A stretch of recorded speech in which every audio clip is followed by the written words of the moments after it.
अस्सलाम वालेकुम क्लास 9। आज हम एक्सरसाइज 7.1 का क्वेश्चन नंबर 7 सॉल्व करेंगे। Find as such that point A B C are collinear.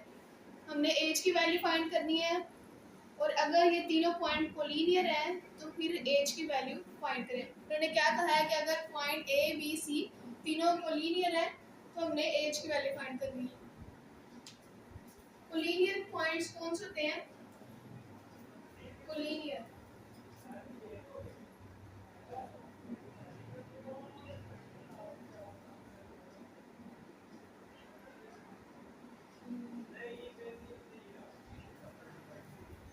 Collinear क्या होता है?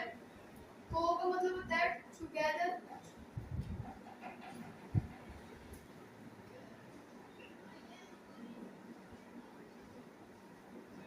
और लीनियर का मतलब होता है लाइन।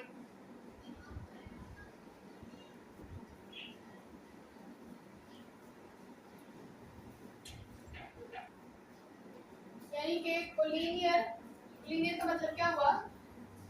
एक ही स्ट्रेट लाइन में कोई भी पॉइंट कोलिनियर कब होंगे? जब वो एक ही स्ट्रेट लाइन में लाई करेंगे, एक ही स्ट्रेट लाइन में होंगे। जैसे कि अगर ये तीन पॉइंट है ए बी सी,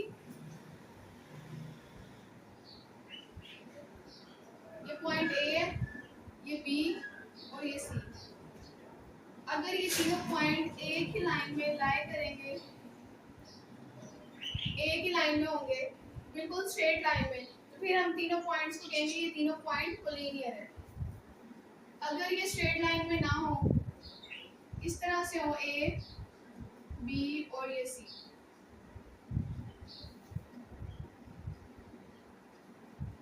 और एक ट्रायंगल बन रही हो, इन तीनों पॉइंट से एक ट्रायंगल बन रही हो, तो फिर ये तीनों पॉइंट जो है ये कोलिनियर नहीं होंगे। कोलिनियर कब होंगे? अगर वो इकट्ठे होंगे और एक लाइन में होंगे। कोलिनियर का मतलब क्या होता है? टुगेदर इन अ लाइन, कि एक लाइन में अगर वो इकट्ठे होंगे, स्ट्रेट लाइन में अगर वो तीनों पॉइंट इकट्ठे होंगे, फिर हम कहेंगे कि वो तीनों पॉइंट जो है वो कोलिनियर है। तो यहाँ पे क्वेश्चन नंबर 7 में उन्होंने बता दिया है कि अगर ये तीनों पॉइंट कोलिनियर हैं, कि मतलब कि तीनों पॉइंट कोलिनियर हैं, तो फिर एज की वैल्यू क्या होगी? और अगर ये तीनों पॉइंट कोलिनियर हैं तो फिर ये कंडीशन सेटिस्फाई करें।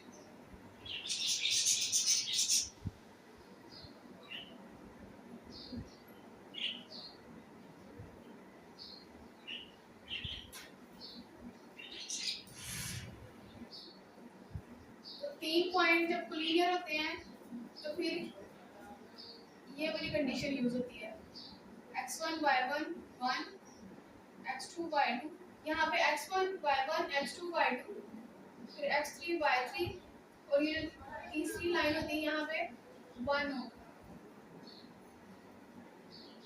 Equal to 0। अगर तीन पॉइंट कोलिनियर है तो फिर उनका जो डिटर्मिनेंट होता है वो 0 के इक्वल होता है। ये लाइन जो आई डिटर्मिनेंट को शो कर रही है। अब यहाँ पे हमारे पास कौन कौन सा पॉइंट है? पॉइंट ए बी सी, इसके जो पॉइंट होंगे वो x1 y1 होंगे, पॉइंट बी के x2 y2, और पॉइंट सी के जो पॉइंट होंगे वो x3 y3।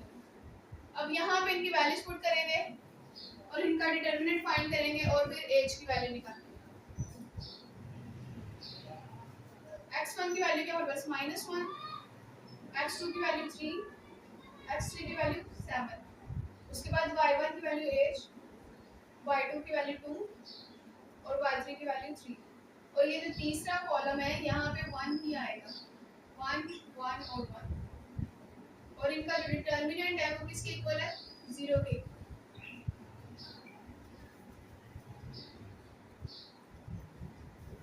अब हम डिटर्मिनेंट को एक्सपेंड करेंगे। फर्स्ट रो से हम मोस्टली जो होते हैं ना, हम फर्स्ट रो से इसको एक्सपेंड करते हैं, लेकिन इसको फर्स्ट कॉलम से भी हम सॉल्व कर सकते हैं, सेकंड कॉलम से, थर्ड कॉलम से, सेकंड रो से और थर्ड रो से भी इसको सॉल्व कर सकते हैं।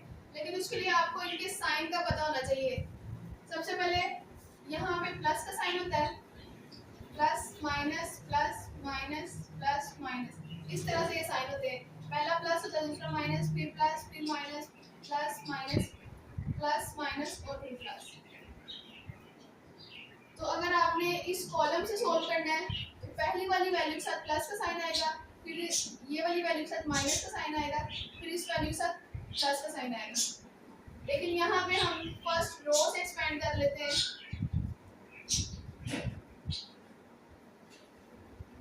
Expand bye R1।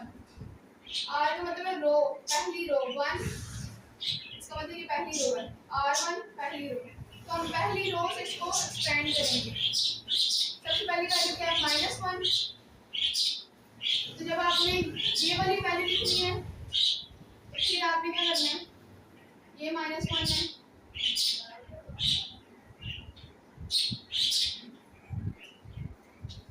ये वाली वैल्यू लिखी है -1। जब ये वाली वैल्यू लिखनी है, ये वाली वैल्यू, तो इसकी साइड वाला ये कॉलम और इसकी साइड वाला ये जो इसकी रो है इसको छोड़ देना है। बाकी ये जो वैल्यूज बचेंगी उनको लिख लेना है। यहाँ पे 2 3 1 1। उसके बाद कौन सा साइन है, माइनस का, तो यहाँ पे माइनस आएगा और फिर कौन सी वैल्यू आएगी, एज। अब उसके बाद एज है,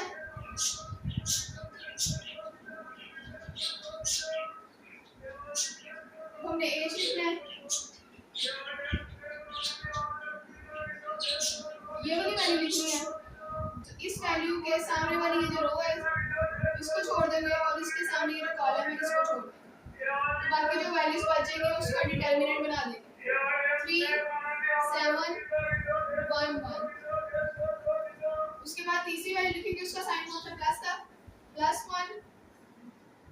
अब हम 1 वाली वैल्यू लिखने लगे हैं, तो इसके सामने वाला ये कॉलम छोड़ देंगे और इसके सामने वाली ये रो छोड़ देंगे। हमारे पास ये वाली वैल्यूज आएंगी 3 7 2 3।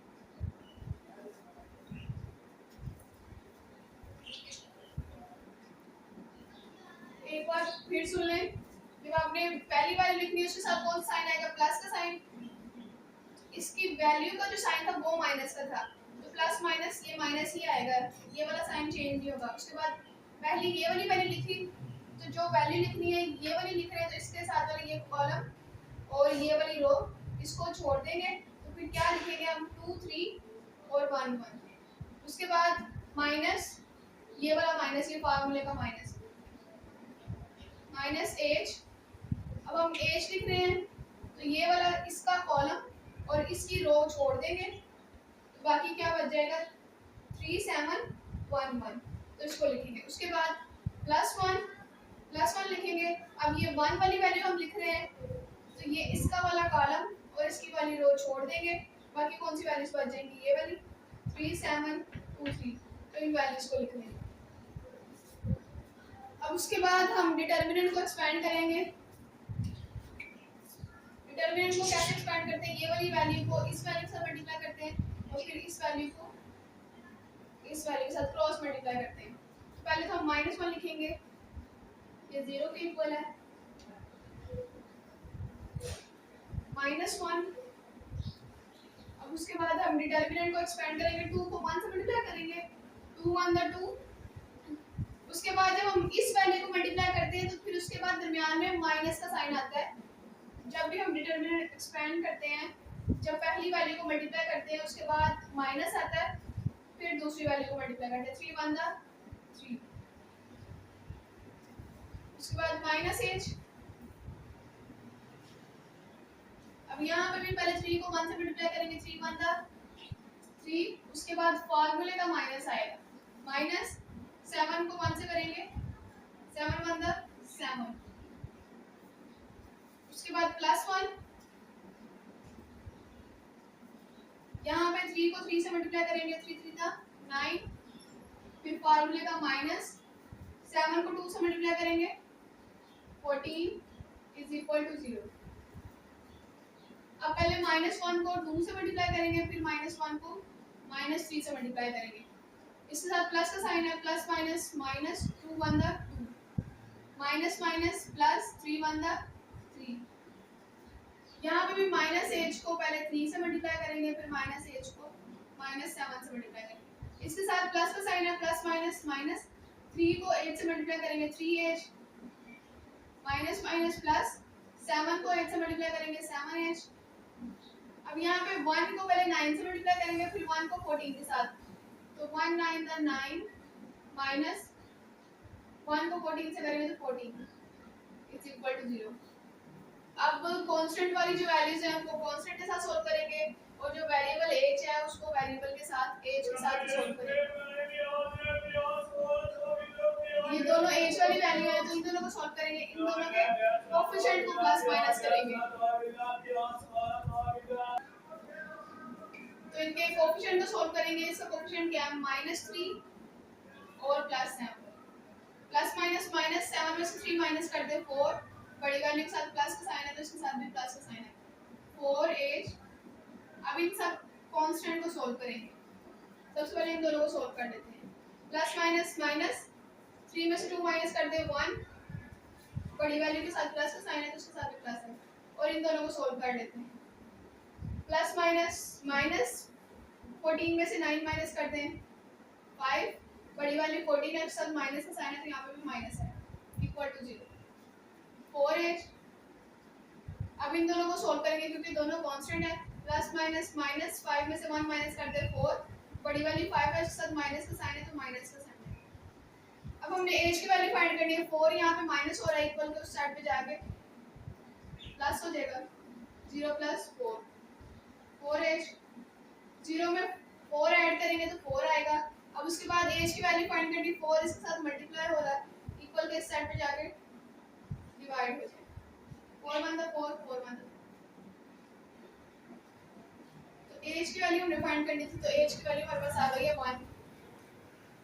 तो आपने याद रखना है 3 पॉइंट कोलिनियर कब होंगे, जब वो एक ही स्ट्रेट लाइन पे लाई करेंगे तो फिर वो 3 पॉइंट्स कोलिनियर होंगे। यहाँ पे हमें गिवन था कि 3 पॉइंट की जो ए बी सी तीनों पॉइंट्स है ये कोलिनियर हैं, तो जो पॉइंट्स कोलिनियर होते हैं उनका डिटरमिनेंट जो होता है वो 0 के इक्वल होता है।